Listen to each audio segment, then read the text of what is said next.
Hi, and welcome. And real quick, the Podcast Engineering School, the online training program, is starting on April 4th. Go to the website for all the details, podcastengineeringschool.com. That's right, it's going to be online training. Barry, you like online training, right? Yeah, oh yeah. I thought so. So check out the website for more information, podcastengineeringschool.com. All right, we're going to start now. This is session 45, and I was thinking of starting with this clip and not even introducing it, just starting right as soon as the show starts, play this clip, but I don't know. I just wanted to play this clip. Beans, coffee, and biscuit, and a little piece of fatback. I'll play it again. Beans, coffee, and biscuit, and a little piece of fatback. That's right. That's Barry, the maintenance guy. He's here with me. And this is the Podcast Engineering Show. I already said it, session 45. Let's do it. Yeah.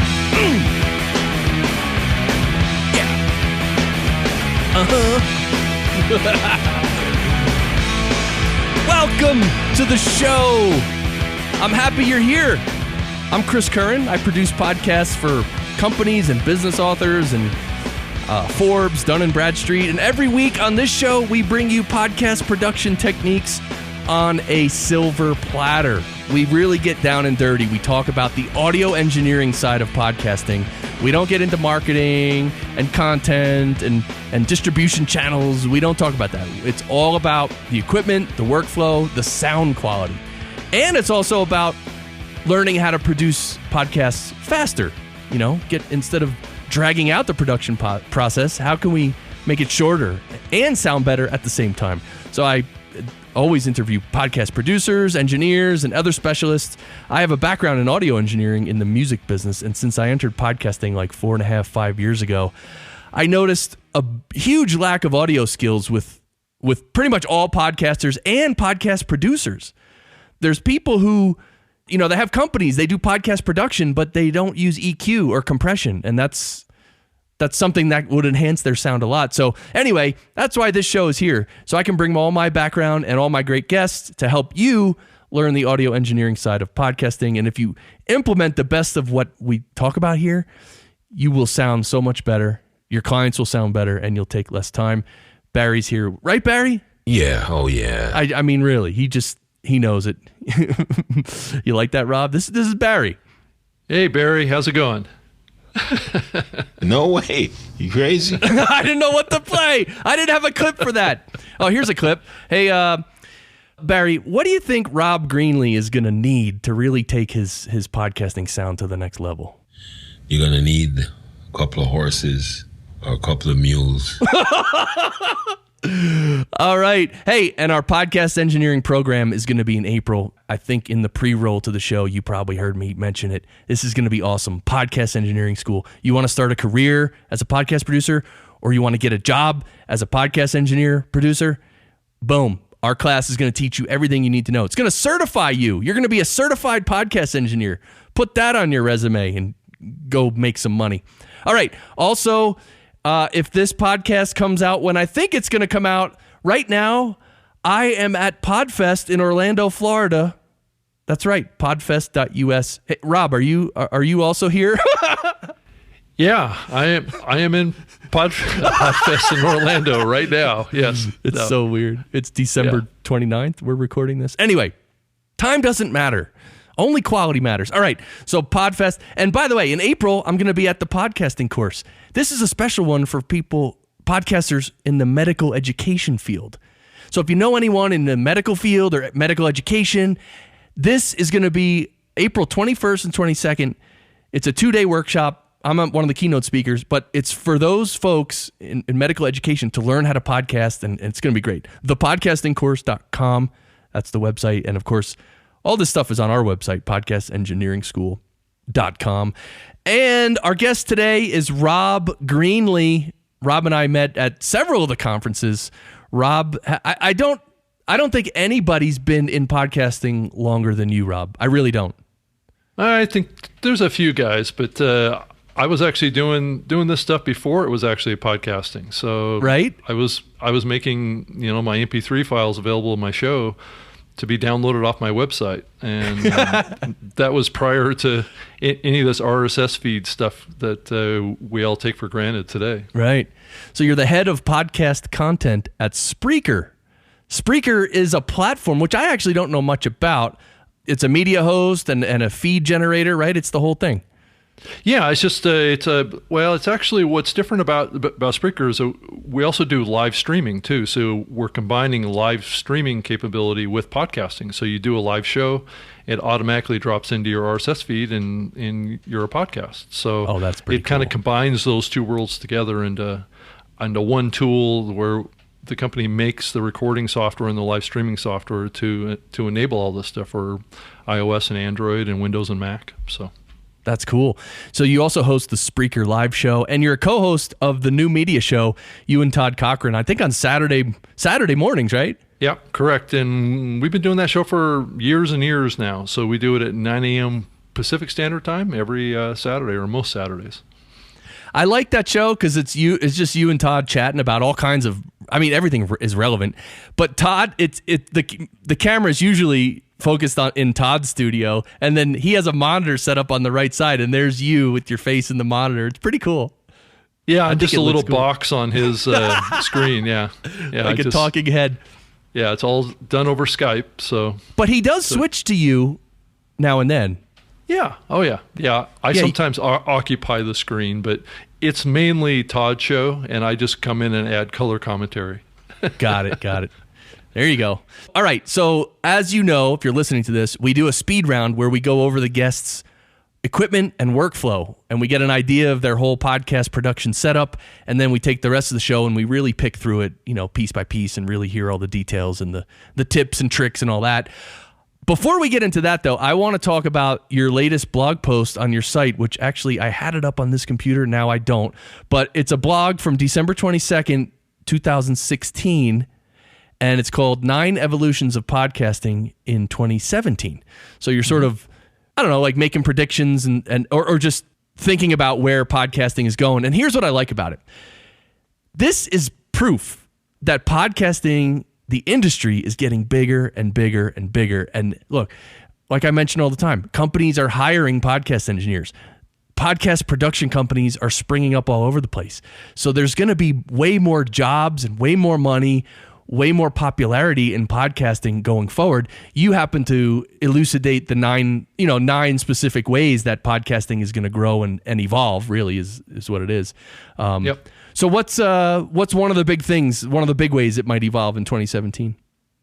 Well, I think that the actual hosting platforms are going to become more capable of helping the content creator monetize their shows. It's been struggle for a lot of podcasters to make money from their shows, but I think that the day is coming, and the standards are coming. And if you kind of back through the whole list of these key trends that are already happening, that are moving into 2017, are all about that. They're all about kind of making things better and easier and more cost effective, as well as hopefully making money for podcasters and actually bringing more people listening, whether it's in their car, whether it's on like an Echo or like an in-home audio player type of device. It's all about making this process of consuming and creating easier and more lucrative for everybody involved.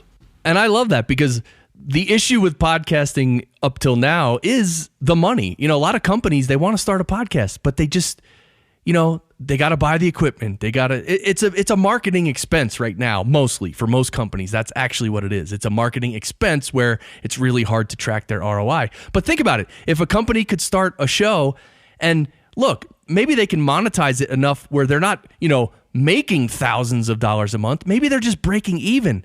But still, that's awesome. Imagine if you could have a show and break even, and that's good for all you podcast engineers and producers who are listening, because that means folks like us, podcast engineers, we can get more work because there's money to pay us. How cool is that? Yeah, and actually you can have fun doing this. I mean, really the backbone of this whole podcasting space is built on hobbyists, people that did this because they love to do it. But from day one, those same people that look at this as a hobby, they would love to at least cover their hosting costs and cover their recording equipment costs. And I think it's possible to do that. And like you said, there are more and more career opportunities to work in podcasting as well. I mean, I've been working as a professional podcaster as well as working behind the scenes in the podcasting space for 13 years from now. So this has been an area that I've been able to build a career on. I've been really lucky because most people haven't been able to do that. But I think we're coming into a time now where that's very realistic to do that. I'm seeing a lot more job openings out there for podcast producers and people that are skilled at being able to produce quality audio. That's awesome. And that's why I started podcast engineering school. Man, I'm so psyched for this school. It's crazy. All right. So let's get into it, Rob. Your equipment and workflow. You know, I had a thought for the speed round. I think I want to split it up, the speed round, into 2 speed rounds. One is just the equipment, and then the other one is the workflow. Okay. I want to try that. We haven't tried it on the show yet, but I just thought of that earlier because when you try and do it all at once, it's like it can be a little hard to do. So maybe let's start with equipment. Just sort of let's sort of name all the equipment, right, from the microphone to all through your system. Well, I have actually two recording setups that I use. My primary one, and the one that I'm using right now, is actually a Surface tablet that is plugged into a USB hub that connects to a USB-based microphone. The Audio-Technica ATR 2100 is my mic that I'm on right now. But I also have another studio that actually I do use that has the Shure, it's the SM7B microphone, and I have a Mackie mixer and it's called a Digimax 220, and it's basically a USB interface that plugs into my analog Mackie mixer. So that's something I've been using for years. But what's really cool about my portable setup, which is with my Surface here, is that using the Spreaker software to record and live stream, I can actually plug in as many as 4 microphones, and I can actually patch in Skype calls directly into my software that I can play like sound clips through. I can actually record. Like I said, I can bring in guests via Skype. So that's my setup. So really my setup is very simple right now, but it's nice. Very, very powerful. It actually, using the Spreaker Studio software for Windows and Mac, basically turns me into a full capable kind of recording studio just with a Surface tablet. Wow, man, I can't wait to get into this. This is just amazing how you can put all that through a Surface tablet.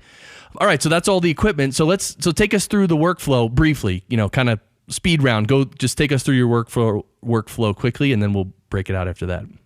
Well, really, it's really simple. I just pull up my Spreaker software and I set it up to connect to a caller for my co-host. Now that I do 2 shows, there's a little bit of a different workflow between those 2 shows because Todd in Hawaii actually does all the recording, and all I do is call in via Skype, and I use a webcam, and I just use the audio equipment that I use for that. But my main thing here is that I just use this as just a way to record, and then after that I'll go in and actually I'll do some post-production. I'll do some compression using a software program called Levelator. So I don't know if you're familiar with that. I've heard of that one, yeah. Yeah.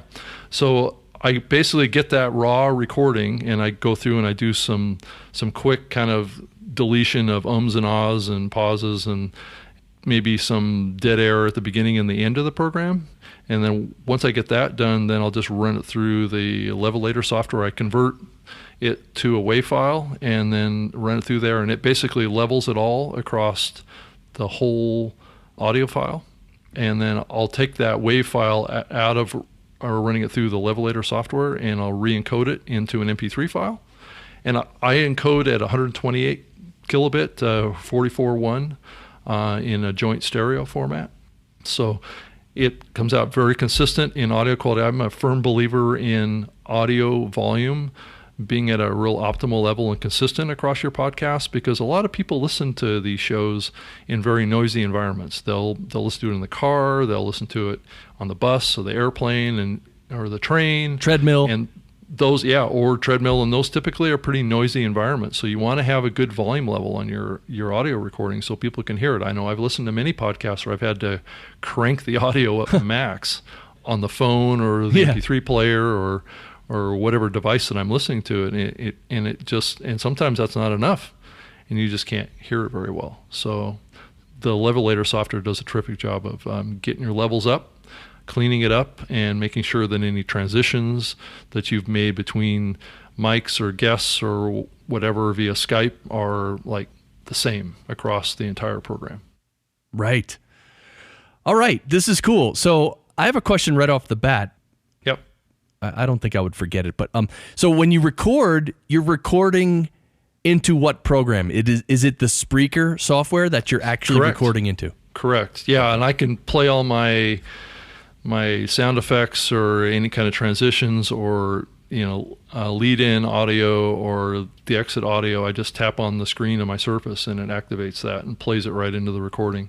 And it has a built-in fader capability into the software that will actually lower the volume, and then after I stop talking, it'll increase the volume. So it actually has that kind of capability built into it.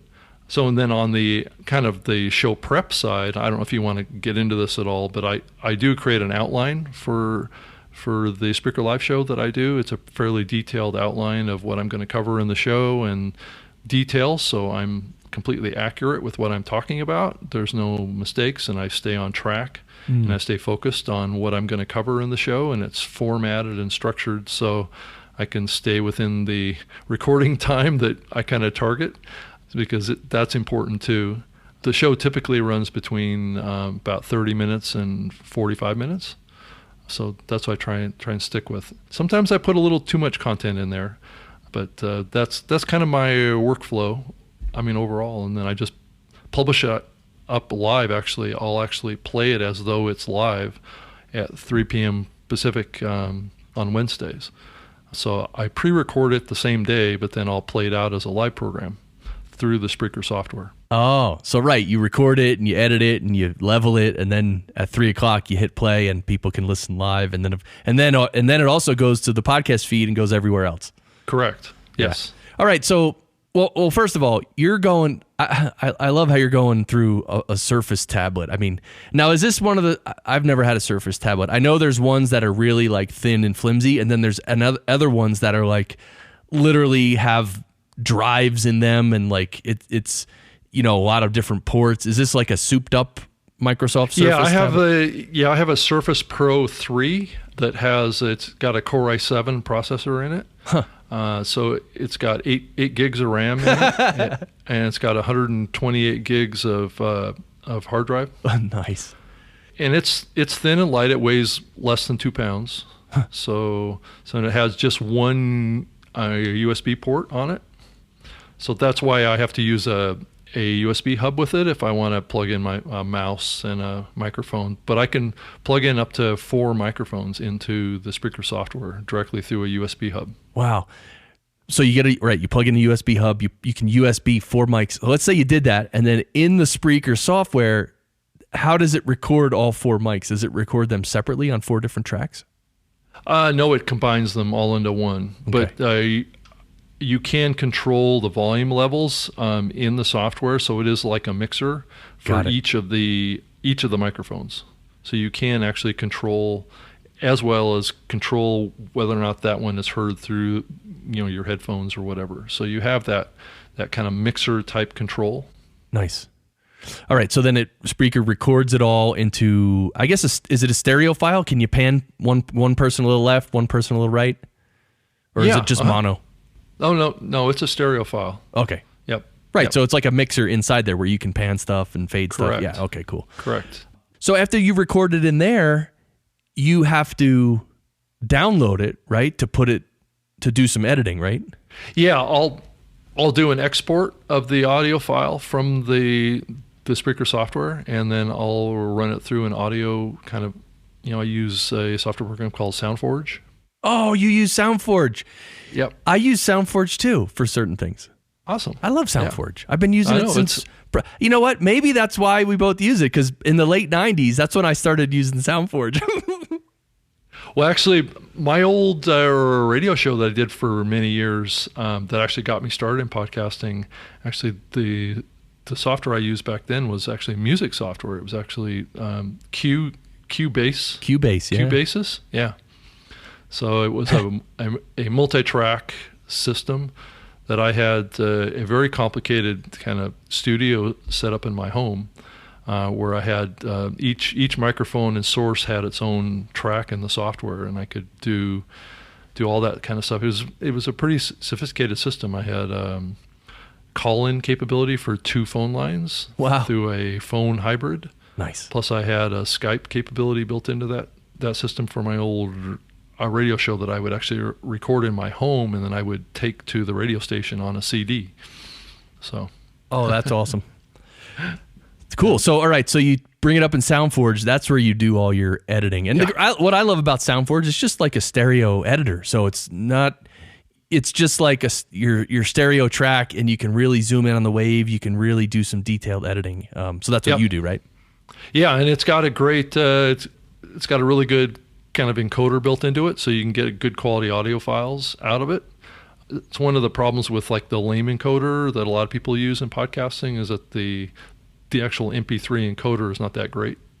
Right. So you want to have a good encoder software to encode your MP3 files. Right. So I have a story about Soundforge and encoding MP3s. So in early 2013, I bought a new laptop, and it's not just your average laptop. This thing, they call it a desktop replacement because it's more powerful than probably most desktop computers. I mean, I souped this thing up like it's ridiculous.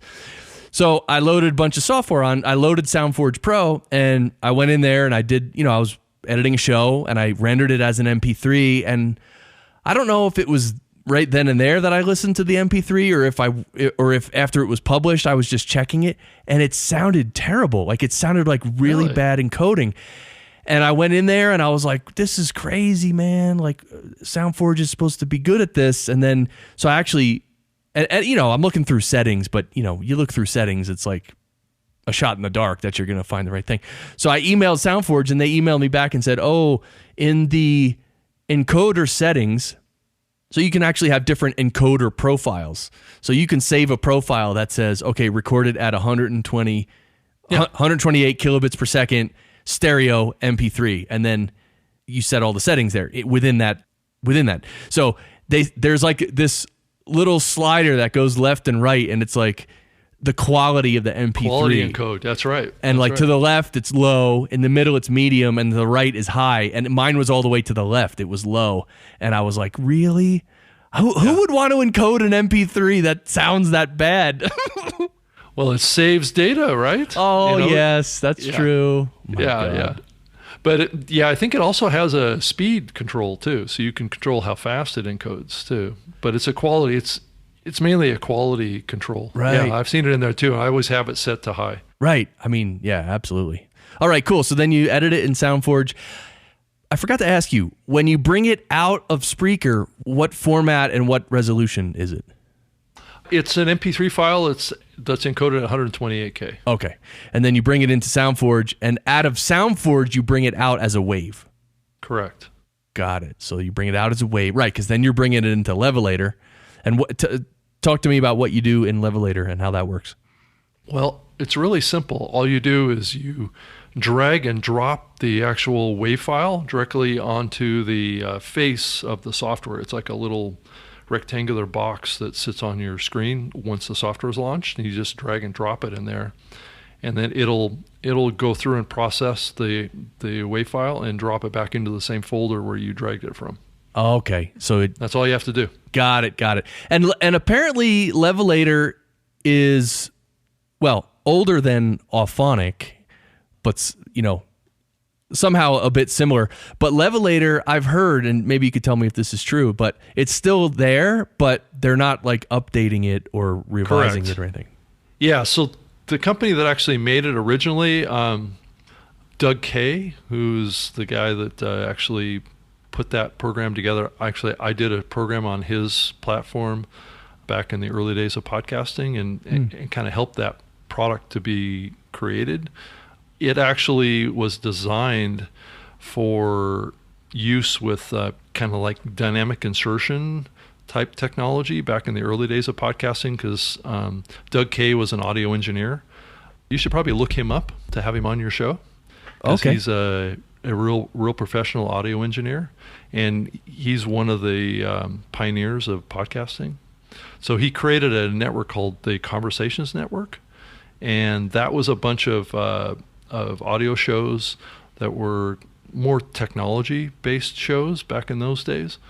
But he created the software to be able to dynamically generate complete shows out of segments, and then have like audio tracks that are like promos and intros and cross-promotional things that would be dynamically inserted in the audio, and then this Levelator software was built into the server, and it would process all of the files before it went out as a final encode. Right. So in some ways it was similar to what broadcast radio does with their transmitters, where they always level the audio before it goes out to the antenna.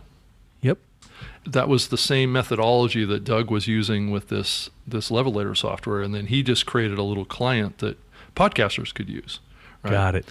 So that's where it came from. It was created because Doug was finding that doing that with segments created different volume levels. So different producers would like voice the promos. A separate producer would record the segments of their audio, and then he had his own audio that he was creating that were like lead-ins and things like that for each of the programs that he hosted on his platform, and he just wanted to have everything to be the same volume level. Right. So, I like that. Yeah, so that's a great use of leveling things, right? You're going to stitch a bunch of clips together. You got to make sure they're all the same level, or else it would be ridiculous. Yeah, I mean, your listeners like riding that volume up and down, throughout the whole program. I mean, I have to do that, with a lot of, like Roku television programs now. Huh. If you go to like the ABC app or the AMC app for TV out there, the commercials are like twice the volume as the TV programs. So you're constantly riding that volume up and down. But that's what he was trying to avoid. Right. And I kind of wish that the TV side would kind of do that too. Yeah, I think they're supposed. Well, I guess if it's Roku, if it's your own network, you can do whatever you want. But I think on like, I don't know, maybe I'm wrong, but maybe on mainstream TV and stuff, I thought they did institute this whole loudness level thing so that commercials. Yeah, I think they did too. But that technology or that discipline hasn't transferred over to kind of the app-based TV experiences that are out there right now. Got it. Makes sense. Okay, so you bring it out when Levelator does its thing. Then how do you turn it into an MP3? I run it through Soundforge. Oh, you do? Okay. I'll actually re-encode it at the 128 44.1 frequency and stereo. Joint stereo. Joint stereo. Yeah. Now, why stereo and not mono?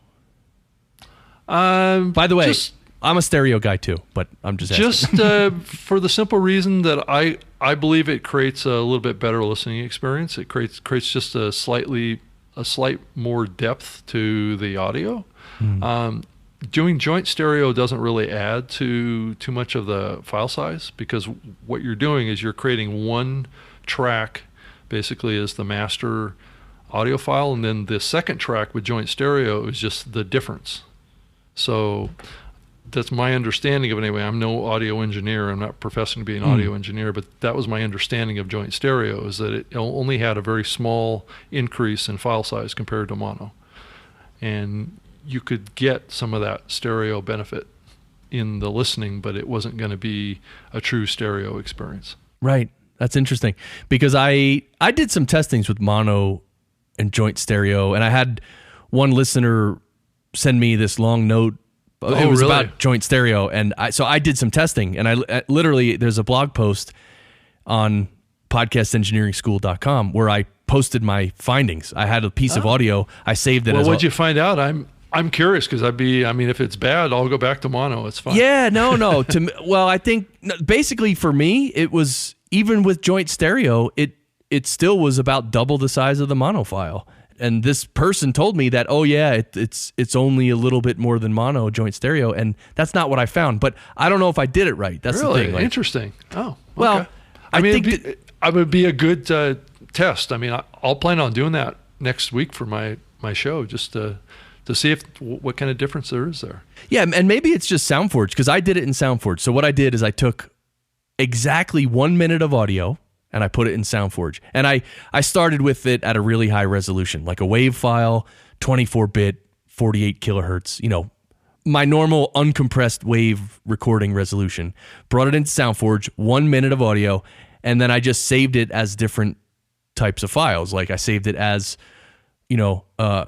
like what you're saying, joint stereo, 128, 44.1, and then I saved it as like 64 kilobits per second. And I saved it as all these different things. And by the way, I was sure each time I saved it, I would close everything out and reopen the high resolution WAV file and then resave that as the lower quality. I wasn't just saving in series and degrading it every time. I wasn't doing that. Anyway. Yeah, that's actually a really good point to emphasize, is that you really don't want to re-encode files too many times. Totally.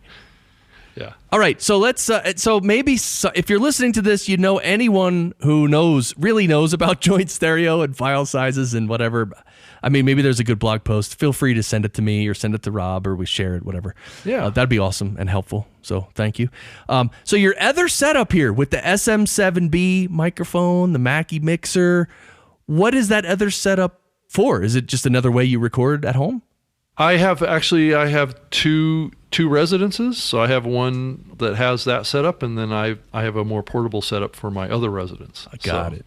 So that's kind of what. Yeah. So I kind of have a portable setup that I use, and that's the one that I use my my Surface tablet with, and then the one that's in my larger home is actually more of a fixed setup, but it's not a transportable setup.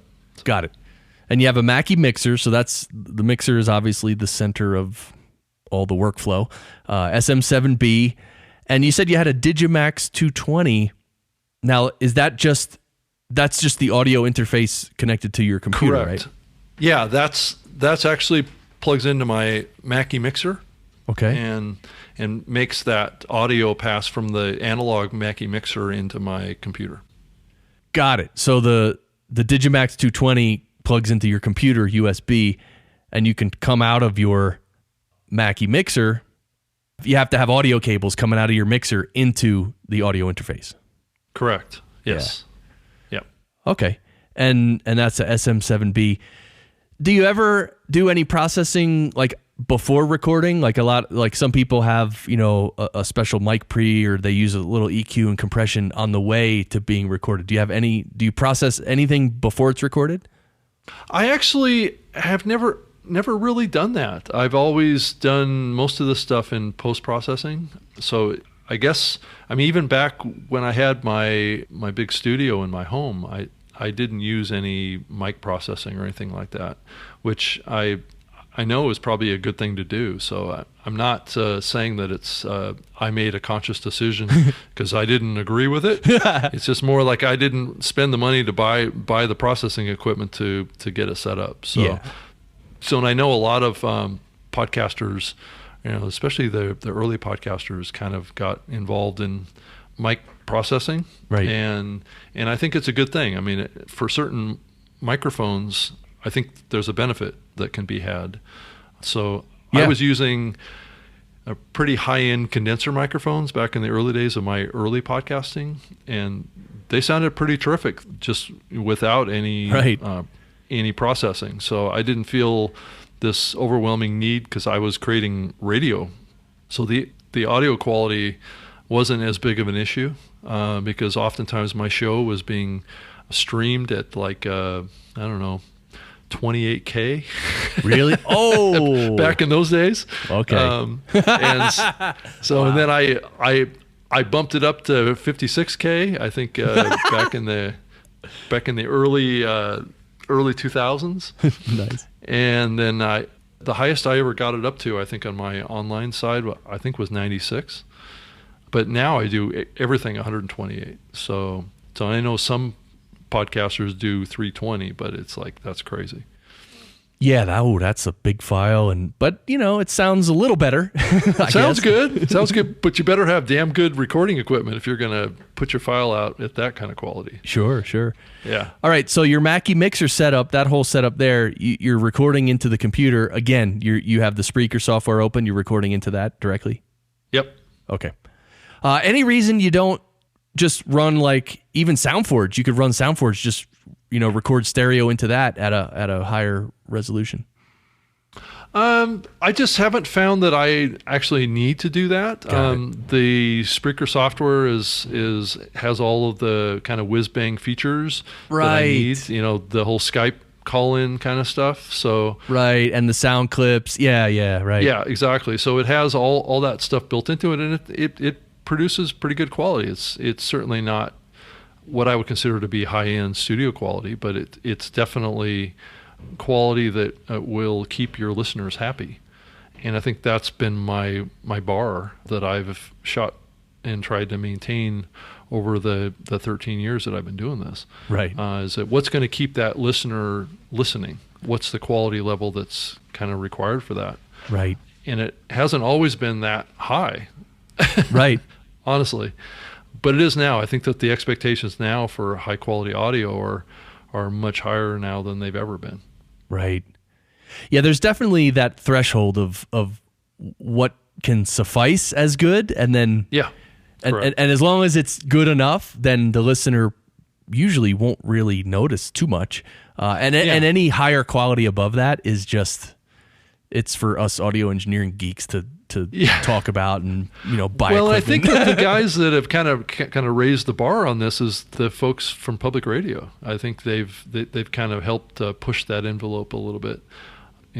They use those mic compressors like you're talking about. They really are concerned about that audio brand that's out there. And I think if a podcaster wants to really compete in the market, they need to start really thinking about producing as good audio quality as they can for their budget or their technical abilities. Totally. All right, so those are your two different setups, and I like the Spreaker setup. Question about Spreaker from an audio engineer.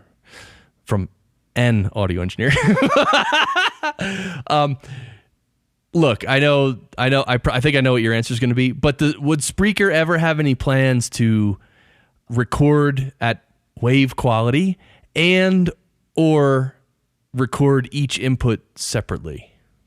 Yes, I would say that's on our roadmap to support, and actually being able to edit the wave right in the software is also on our plan. Okay. So yeah, I mean, those are capabilities that would kind of take things to the next level, and I think we're trying to create simple but professional quality recording tools. So given that we're shooting down that path, that's definitely where we want to go.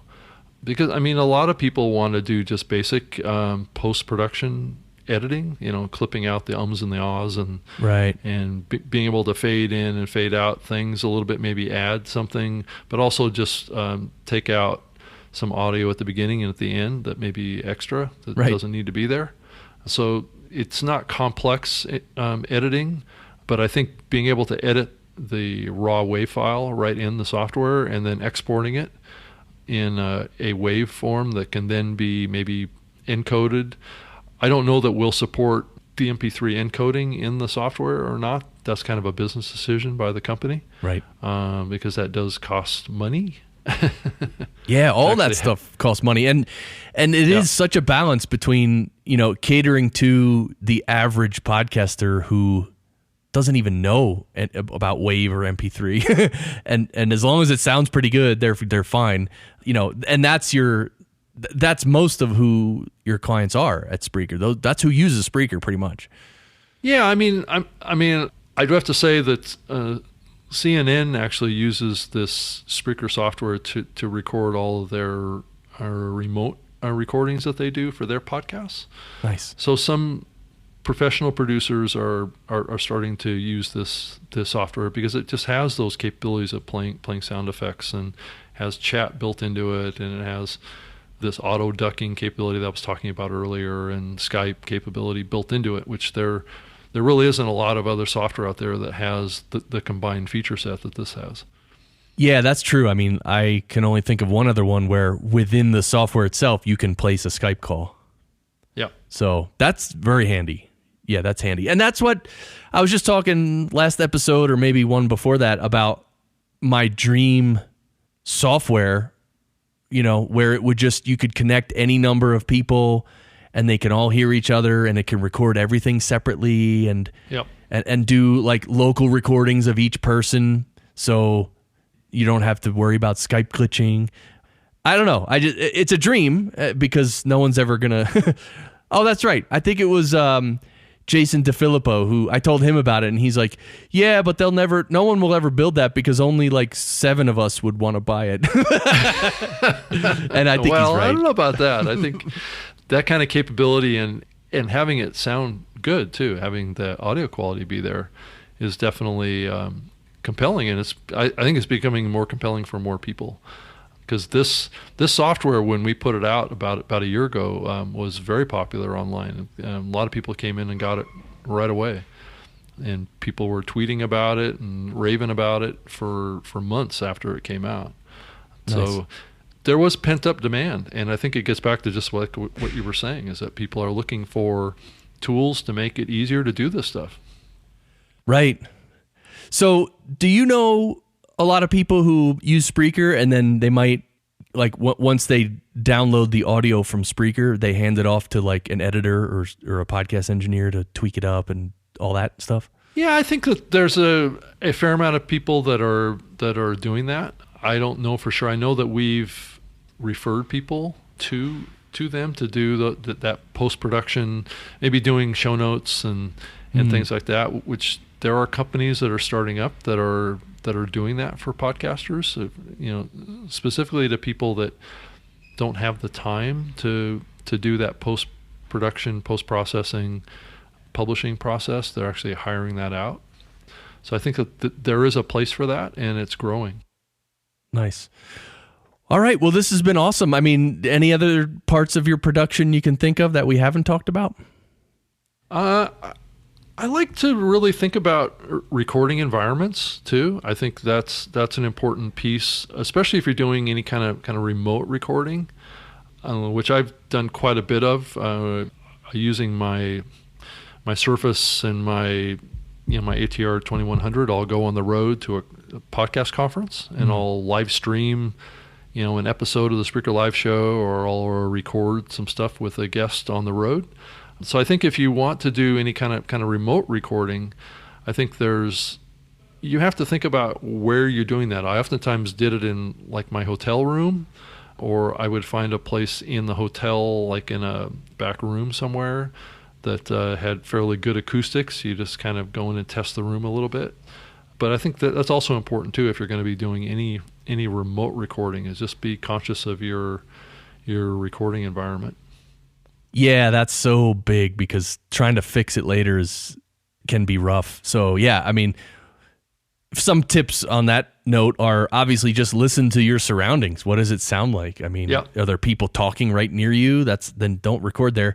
Also, if it's a big room that sounds echoey, that's not so good either, because it's almost impossible to get rid of that later. And also, probably get a microphone that has good rear rejection, as well as is probably a dynamic microphone that has close proximity pickup. Yes.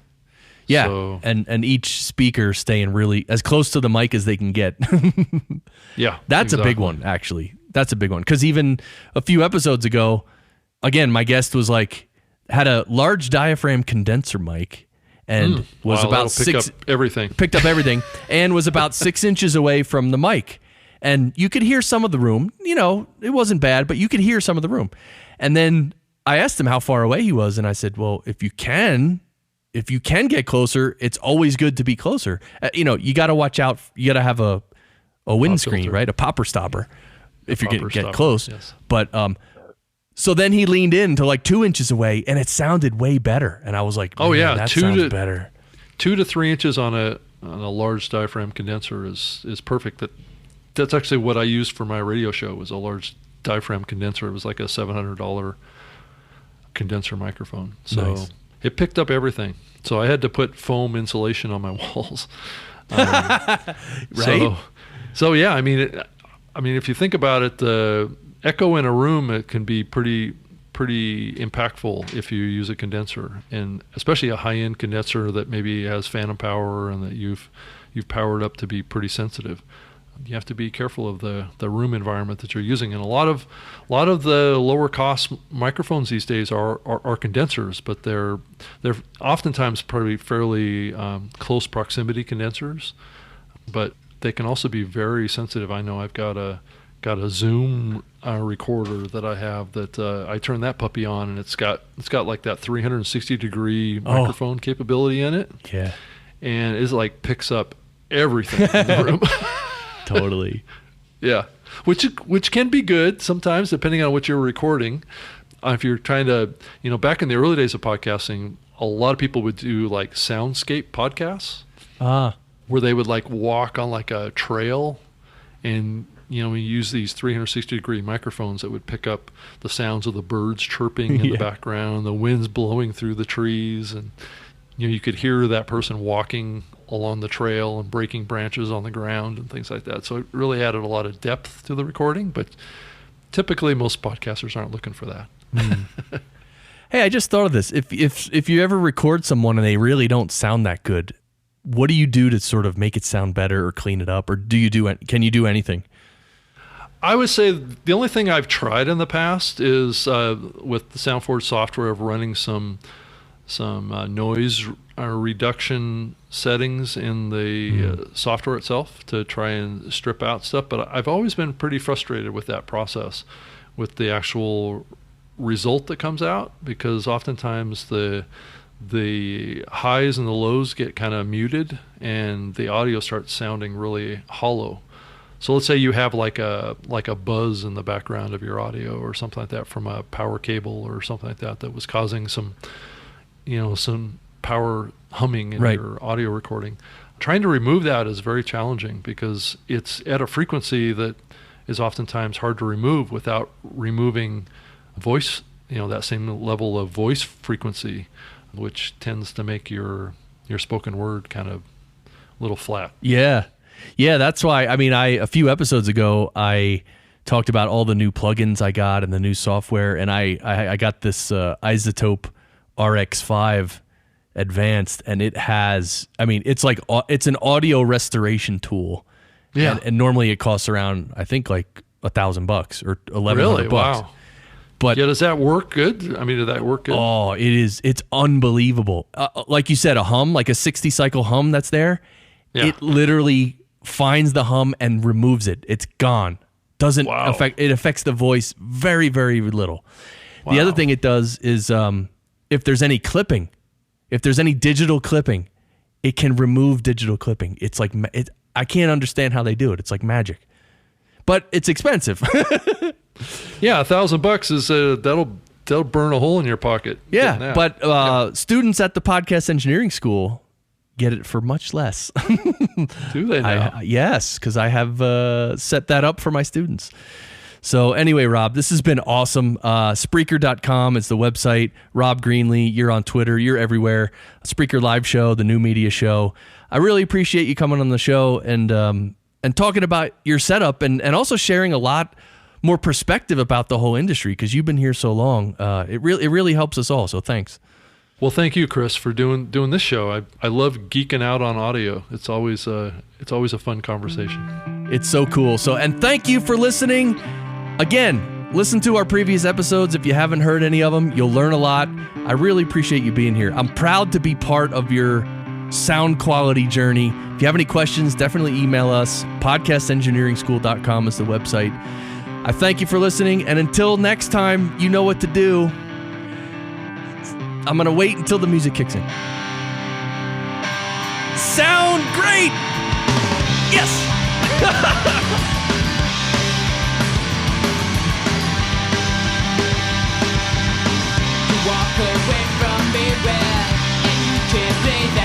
So where, what do you playing